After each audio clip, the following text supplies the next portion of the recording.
back a year ago. Oh hai semua, assalamualaikum. Video ini adalah lanjutan dari video makeover dapur aku, dan di sini aku akan ngasih tahu rincian biaya yang aku keluarkan untuk membuat dapur ini. Jadi di akhir video akan aku tulis seluruh perincian secara detail. Jadi tonton sampai habis ya. Oh ya, sebelumnya aku sambil masak nasi dulu ya, karena aku mau masak nasi yang low karbo. Jadi nyuci berasnya langsung aja ke keranjang stainless steel ini. Tapi kalau masak nasi yang biasa, aku bisa nyuci berasnya di wadah plastik. Jangan nyuci beras di inner pot rice cooker ya, karena untuk menghindari goresan. Berhubung kali ini aku mau masak nasi yang low karbo, jadi nyucinya sekalian aja di keranjang low karbo yang sudah tersedia di rice cooker yang aku pakai. Aku terbiasa melakukan hal ini sebelum memasukkan inner pot ke rice cooker. Selalu aku lap dulu pakai kain kering, biar kondisi pancinya nggak basah saat masuk ke mesin rice cooker. Cara masak nasi low karbo di rice cooker ini cukup mudah, tinggal sesuaikan takaran air dengan takaran berasnya. Karena tadi aku pakai 2 cup beras, jadi takaran airnya di angka 2. Mudah bukan?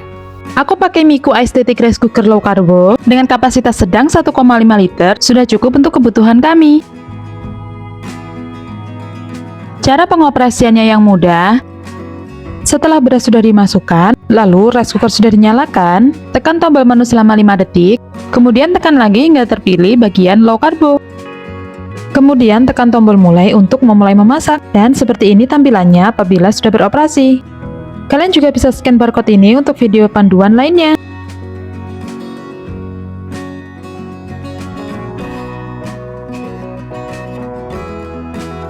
Sambil menunggu nasi matang, sekalian kitchen tour, dan aku jelaskan tentang rincian biaya yang aku keluarkan untuk membuat dapur ini. Sebelumnya, beberapa hal yang perlu kalian ketahui. Di sini aku akan menjelaskan rincian biaya di luar perabotan dapur yang aku punya. Perabotan dapur yang aku maksud itu seperti toples, tempat-tempat bumbu, sikat, dan juga beberapa alat makan. Karena peralatan seperti itu adalah hal opsional ya. Jadi untuk perinciannya nanti akan aku jelaskan beberapa bahan DIY yang aku pakai dan juga furniture yang aku beli. Lalu yang perlu kalian ketahui juga, ada 2 furniture yang sudah bawaan dari rumah yang aku sewa. Lemari piring aluminium ini bukan punya aku ya, jadi udah bawaan fasilitas rumah yang aku sewa. Dan lemari piring ini sudah aku makeover. Untuk video makeovernya kalian bisa tonton di channel aku.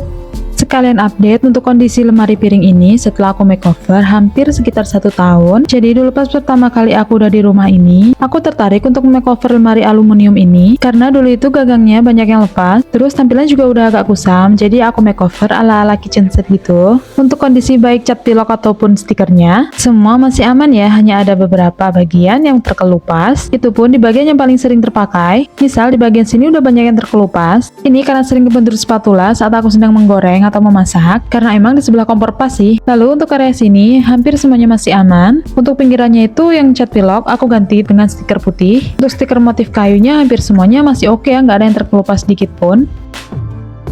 Geser sebelah lemari piring ada meja kompor. Meja kompor ini banyak banget yang nanyain. Jadi maaf aku nggak bisa ngasih tahu link pembeliannya karena ini tuh aku belinya custom di mebel langgananku di area Blitar sana. Aslinya ini warna kayunya natural ya, tapi di sini aku lapisi dengan stiker putih dan juga kayu. Dan karena aku langganan, jadi aku dikasih harganya 150.000 untuk meja kompor ini.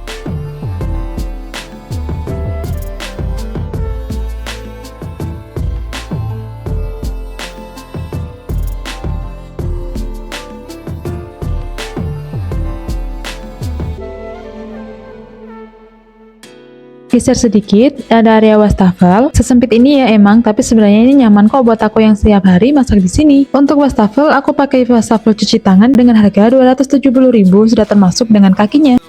Kalau misal tanpa kaki sih harganya cuma 200.000 ya, dan itu semua sudah satu set dengan kerannya. Sejauh ini kualitasnya oke banget dan aku nyaman memakainya. Meskipun ukurannya cukup kecil, ini justru membuat aku biar nggak suka numpuk-numpuk piring kotor di wastafel. Dan untuk kerannya aku pakai keran angsa dengan harga 85.000. Lalu satu furniture lagi yang juga bawaan dari rumah yang aku sewa, yaitu meja makan ini, yang sudah satu set dengan 2 kursi, dan ini juga sudah aku makeover. Rangka meja ini terbuat dari besi holo yang dulunya warna hitam, sedikit mulai berkarat, lalu aku coba untuk cat dengan pakai cat minyak warna putih. Lalu bagian atas meja aku tutupi dengan stiker PVC. Dulu kayunya itu juga agak kasar, yang belum diserut gitu, jadi aku tutupi biar lebih nyaman saat makainya, biar makin cantik dan juga senada dengan dapur aku. Untuk harga stiker PVC yang aku pakai untuk meja kompor dan juga meja makan, yaitu 30.000 untuk ukuran 100 x 122 cm. Oh ya, untuk stiker kompor aku pakai stiker Scoutlight dengan harga 15.000 dengan ukuran 50 x 100 cm.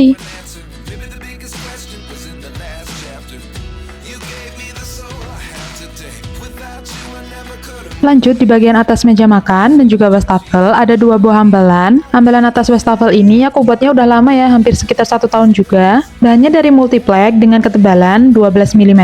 Saat itu aku beli dengan ukuran 120 x 20 cm sebanyak 2 pieces dengan harga 19.000. Jadi untuk multiplexnya aja total harga 38.000. Aku buat desain kotak gitu dan ini kondisinya. Karena aku pakai stiker wallpaper mungkin akan mudah ngelupas. Jadi nanti kalau misalkan udah rusak aku mau ganti dengan bahan yang PVC biar lebih awet.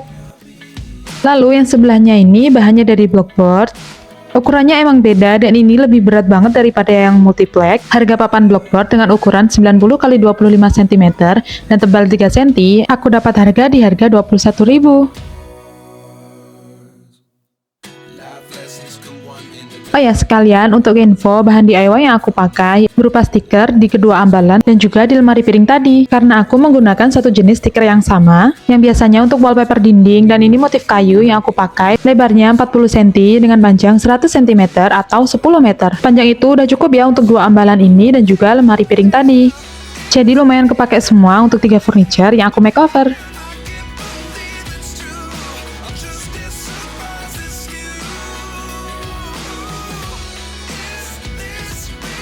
Ada bagian yang terlupakan, yaitu yang di atas wastafel. Untuk frame box saklar itu harganya 14.500, lalu sebelahnya ada rel gantung. Aslinya itu bahannya stainless steel ya, tapi aku makeover dan aku lapisi dengan stiker. Harga rel gantungnya 12 ribuan. Lalu untuk rak bumbu yang di dinding ini, hasil DIY aku yang bahannya dari kayu-kayu sisa yang aku punya. Tapi di sini aku masukin aja untuk budgetnya. Kira-kira kalau di total butuh 3 batang kayu palet dan per batangnya harganya 5.000, jadi untuk 3 batang totalnya 15.000. Untuk tirai, aku pakai yang lidi gulung, modelnya estetik dan juga harganya terjangkau, tapi minusnya dia masih bisa tembus cahaya ya. Aku beli ukuran 60 x 100 cm dengan harga 40.000. Aku sengaja tidak memasukkan rincian biaya untuk semua peralatan dapur yang aku punya, karena menurut aku untuk mengisi dapur itu seperti perabotan adalah hal yang fleksibel, jadi setiap orang itu pasti punya selera masing-masing. Tapi sedikit gambaran yang bisa aku berikan ke kalian, kalau setiap perabotan dapur yang aku punya tuh harganya cukup terjangkau, bahkan kadang aku tuh beli loh barang-barang yang reject, tapi masih tetap bisa dipakai. Kayak misal talenan kayu yang punya aku, itu aslinya barang reject ya, dari harga 50 ribuan, aku cuma dapat 15.000, jadi lumayan banget kan? Terus ada lagi kayak cobek, tempat bumbu yang dari keramik, itu ada yang barang reject juga. Dari harganya tuh bisa turun hingga 80%, jadi lumayan banget sih menurut aku. Kalau fungsi sih sama ya, yang penting bisa dipakai untuk padat dan juga sesuai kebutuhannya. Dan rejectnya juga nggak terlalu parah, mungkin ada yang bagian sedikit terkelupas, ada warna yang nggak rata, atau ada beberapa bagian yang sedikit nggak rata juga. Tapi selagi masih bisa dipakai dan tetap bisa difungsikan, aku akan beli barang-barang reject. Aku tanya-tanya dulu ke sellernya sebelum aku beli, atau bisa juga lihat di ulasan. Kalian paham kan maksud aku? Tapi kalau untuk peralatan makan dan alat masak, aku pasti belinya yang bagus. Karena peralatan makan dan masak itu adalah hal yang penting yang menyangkut kesehatan kita. Hampir semua perabotan makan aku bahannya dari kaca atau juga dari keramik. Kalau untuk makanan panas, aku memang menghindari bahan yang dari plastik. Jadi semua tergantung pilihan masing-masing ya.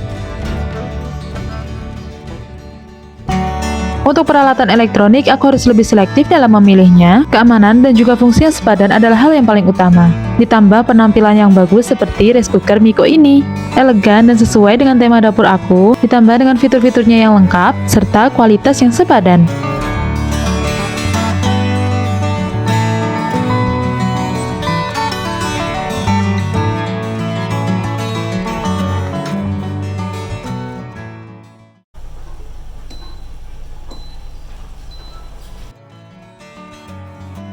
Setelah 45 menit, nasi low karbo sudah matang. Dan seperti ini dia hasil nasinya. Meskipun nasi low karbo dan juga low sugar, hasilnya tetap pulen seperti ini. Tetap bisa makan enak dengan perut yang kenyang. Jadi cocok banget buat yang menerapkan pola hidup sehat. Lalu di bagian inner pot terdapat air tajin, di mana air ini mengandung tinggi gula dan juga karbohidrat. Jadi ketika nasi yang dihasilkan terpisah dengan air tajinnya, hal itulah yang membuat nasi rendah karbohidrat. Ngomong-ngomong, inner potnya cantik ya, karena sudah anti lengket dan juga menggunakan keramik coating. Sudah pasti aman dan bikin nasi lebih awet.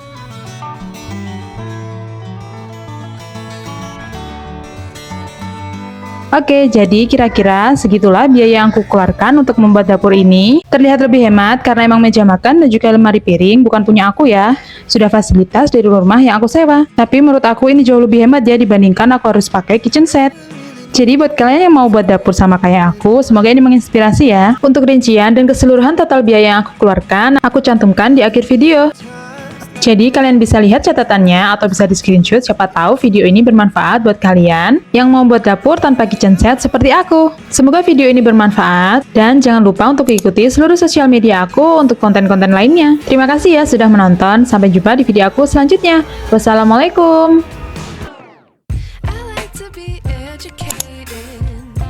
But I'm so frustrated. Hello to my loneliness. I guess that ignorance is bliss. Take me back to before the new. Rewind, take it out of cue. Innocence can be a young man's game. Signed up for the hall of shame. I wish I knew how much I miss not knowing that we're all screwed. When we play our roles and ignore the problems.